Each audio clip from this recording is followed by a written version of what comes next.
नमस्कार, मैं पायल शुक्ला। आप सभी का स्वागत है न्यूज टंका हिंदी में। एक बहुत ही प्रसिद्ध कहावत है, कुत्ते की दुम चाहे कितनी भी नली में डाल लो फिर भी टेढ़ी की टेढ़ी ही रहती है। चीन में भी स्थिति कुछ ऐसी ही है। भारतीय क्षेत्र पर आक्रमण करने की यह उनकी पुरानी चाल है। दूसरे देशों की जमीन पर कब्जा करने का चीन का तरीका अब भी बना हुआ है। 1962 में उन्होंने इसी तरह भारत के एक टुकड़े को निगल लिया था।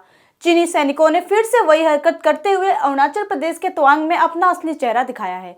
भारतीय सैनिकों और चीनी सैनिकों के बीच झड़प की यह घटना सोशल मीडिया पर खूब वायरल हुई है, लेकिन इस बार भी हमारे जवानों ने उन्हें लाठियों से पीटा। पिछली बार गलवान घाटी में घुसपैठ के दौरान चीनी सैनिकों को भारतीय जवानों ने ढेर कर दिया था, लेकिन लगता है कि चीन ने इससे कोई सबक नहीं सिखाया।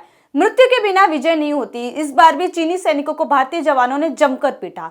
गलवान घाटी में हुई हिंसा के बाद चीन के खिलाफ भारत की शिकायतें सामने आई। उसके बाद भारत ने कड़ा रुख अपनाते हुए चीन को जवाब दिया, फिर भी चीन सुधरने का नाम नहीं लेता है। यहाँ भारत में जब चीनी और भारतीय सैनिकों के बीच झड़प होती है तो मोदी सरकार के विरोधियों का जोश बढ़ जाता है। महाविकास आघाड़ी सरकार के नेता मोदी सरकार पर हमलावर नजर आ रहे हैं। वे सभी चीन के खिलाफ अपनाए गए क्रूरता पर सवाल न करते हुए मोदी सरकार पर ही निशाना कस देते हैं। वहीं मोदी सरकार की नाकामी के चलते चीन कैसे घुसपैठ कर रहा है, यह सवाल उठाते हुए विपक्ष के दिमाग में यह बात नहीं आती है कि हम अपने ही जवानों के प्रदर्शन पर सवाल उठा रहे हैं। जब पाकिस्तान प्रायोजित आतंकवादियों द्वारा कश्मीर में हिंदू पंडितों की हत्या की जाती है तो यही विरोधी यह ढोंग करने के लिए आगे आते हैं कि सरकार हिंदू पंडितों को बचाने में विफल रही है। भारतीय सैनिक अपनी जान जोखिम में डालकर इन घुसपैठियों को रोकने और खदेड़ने में लगे हैं। उनसे लड़ते लड़ते हमारे जवान भी घायल हो रहे हैं। गलवान की झड़प में भारत के 20 जवान शहीद हुए थे, तो ऐसे समय में हमें भारतीय जवानों का मनोबल बढ़ाना चाहिए या उनकी राजनीति के छत्तों को जला देना चाहिए। भारत सरकार ने भी गलवान घाटी में हुई झड़पों में मरने वालों की संख्या की घोषणा की, लेकिन उससे भी विपक्ष को यह आरोप लगाने में मजा आता है कि हमारी सरकार कैसे विफल हो रही है। यह सेना और उसके जवानों के प्रति एक तरह का अविश्वास है। हमने चीनी सैनिकों को भी एक झटका दिया। चीन ने कभी अपनी ही मृत सैनिकों के आंकड़े जारी नहीं किए। बाद में पता चला कि यह संख्या 40 के आसपास थी। वही विपक्ष की राजनीति का स्तर इतना नीचे गिर गया है कि उन्हें सेना और नेताओं के बीच फर्क नजर ही नहीं आ रहा है। महाविकास आघाड़ी के नेता सिर्फ राजनीति के लिए भाजपा सरकार की आलोचना करते नजर आ रहे हैं। जैसे पाक ने आक्रमण किया, आतंकवादियों ने कश्मीरी पंडितों को मार डाला, इसलिए वे दिखाना चाहते हैं कि हमारी सरकार कितना अप्रभावी है। यह कहकर कि हमारी सरकार असहाय है और आतंकवाद के खिलाफ कुछ भी करने में असमर्थ है। वास्तव में कश्मीरी पंडितों पर हमले कायरता पूर्वक है और आवश्यक प्रयास किए जा रहे हैं, लेकिन हर कश्मीरी पंडितों की सुरक्षा संभव नहीं है। लेकिन विपक्षी दल इसका राजनीतिकरण करके खुश हैं। जब यह सब हो रहा था तो कुछ ऐसी प्रतिक्रियाएं भी आ रही थी कि मानो हम सत्ता में होते तो ये सारी समस्याएं चुटकियों में हल हो जाती। वो अपने ठंडे कैबिन में बैठकर संपादकीय लिखते हैं, इस तरह की तल्ख टिप्पणी करते हैं जैसे चीन जिस इलाके को निशाना बना रहा है वो हमारे पैरों के नीचे से गुजरा हो। अगर आपको याद होगा तो इस साल की शुरुआत में 1 जनवरी को चीन द्वारा गलवान घाटी में अपना झंडा फहराने का एक वीडियो सोशल मीडिया पर खूब वायरल हुआ, जिसमें गलवान घाटी में चीनी सैनिक अपने देश का झंडा फहराते नजर आए। उसके बाद बिना किसी वेरिफिकेशन के भारत जोड़ो कहने वाले राहुल गांधी ने अपने ट्वीट अकाउंट में यह फोटो शेयर करते हुए मोदी सरकार पर ही निशाना साध दिया। हालांकि मूल रूप से चीन ने वह झंडा भारतीय क्षेत्र में नहीं फहराया था। तब रक्षा मंत्रालय ने लद्दाख के गलवान घाटी में तिरंगा फहराने की तस्वीर जारी की और ऐसे कायर नेताओं को तमाचा जड़ दिया। गलवान घाटी में जहां चीनी सैनिकों के साथ झड़प में भारत के 20 जवान शहीद हो गए थे, तो वहीं भारतीय सैनिकों ने चीन के 42 चीनी सैनिकों पर हमला कर दिया।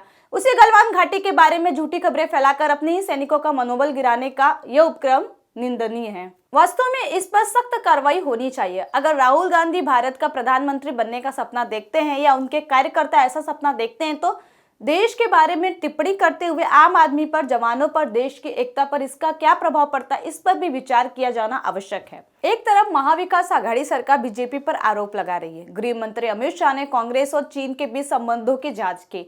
उनसे चंदा कैसे लिया। 2005 और 2006 में अमित शाह ने चौंकाने वाला खुलासा किया कि कैसे राजीव गांधी फाउंडेशन की चीनी दूतावास से 1 करोड़ 35 लाख रुपए का फंड मिला। यह कांग्रेस की ही साख पर सवालिया निशान है, तो हम कैसे उम्मीद कर सकते हैं कि वे चीन की कठोर आलोचना करेंगे। 1962 के भारत चीन युद्ध के बाद चीन ने भारत की हजारों हेक्टेयर जमीन हड़प ली। चीन के प्रति नेहरू के प्रेम के कारण भारत को संयुक्त राष्ट्र की अस्थायी समिति की सदस्यता तक नहीं मिली। गलवान घाटी में जब भारतीय सेना चीनी सेना से भिड़ रही थी तब किसी ने चीनी दूतावास में लंच का आयोजन किया था। चीन के अरुणाचल पर दावा करने के बाद कांग्रेस ने वहां चल रहे निर्माण कार्य को भी रोक दिया था। चीनी सरकार ने अरुणाचल में कांग्रेस के मुख्यमंत्री को वीजा देने से इनकार क्यों किया? कांग्रेस ने इस पर क्या किया? इस पर गृह मंत्री अमित शाह ने कांग्रेस पर कड़ी आलोचना की। उन्होंने कहा कि जब तक मोदी सरकार है कोई 1 इंच भी जगह नहीं घेर सकता। अमित शाह ने अरुणाचल के तवांग में भारतीय सेना द्वारा दिखाए गए साहस की प्रशंसा की। भारतीय सीमा में घुसने की कोशिश कर रहे चीनी घुसपैठियों को भारतीय सेना ने करारी शिकस्त दी। कुल मिलाकर इन तमाम मामलों में महाविकास आघाड़ी नेताओं की भूमिका कभी भी चीन विरोधी नजर नहीं आई। कश्मीरी मुद्दे पर पाकिस्तान की आलोचना करने के बजाय वे भारत सरकार पर ही सवाल उठाने लगते हैं। लेकिन आप भूल जाते हैं कि आप अपने सैनिकों पर अविश्वास करते हैं। आपको इस देश की विरोधी कार्रवाई में सरकार के साथ खड़ा होना चाहिए, लेकिन इसके लिए 2 चीजें जरूरी है, धार्मिक गौरव और राष्ट्रीय गौरव, जो विपक्षी दलों में दिखने नहीं मिलती। एक तरफ जहां महाविकास आघाड़ी के नेताओं ने मोदी सरकार की आलोचना की, तो वहीं जर्मनी ने भारत के प्रधानमंत्री नरेंद्र मोदी की तारीफ की।